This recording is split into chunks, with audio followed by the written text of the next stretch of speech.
কেউ, তারা বুঝতে পারছেন যে প্রফেসর ইউনূস যতক্ষণ বসে থাকবে ওনাকে দুর্বল করা যাবে না। উনি বয়স ৮০-র উপরে হলেও উনি এমন একজন ব্যক্তি যে বিশ্বময় তার অবস্থান, ভারতের চেয়ে অনেক স্ট্রং।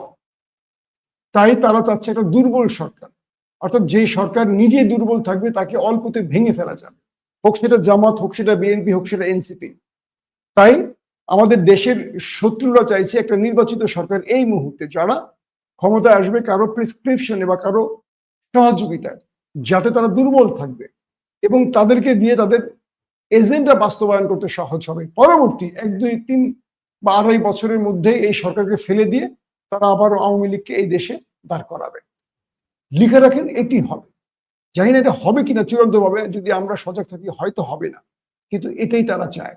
কিন্তু ইউনূস সাহেব যতদিন থাকবে, একজন মাহাথির মোহাম্মদের মতো তিনি দেশটাকে তৈরি করে দিয়ে যাবেন, অল্প হোক আর বিস্তর হোক তিনি করে যাবেন। প্রয়োজনে তিনি এই উপদেষ্টা মন্ডলীতে পরিবর্তন আনবেন, হয়তো আজ অথবা কাল, কিন্তু তিনি যদি থাকেন শত্রুরা এই দেশকে টাচ করতে পারবে না।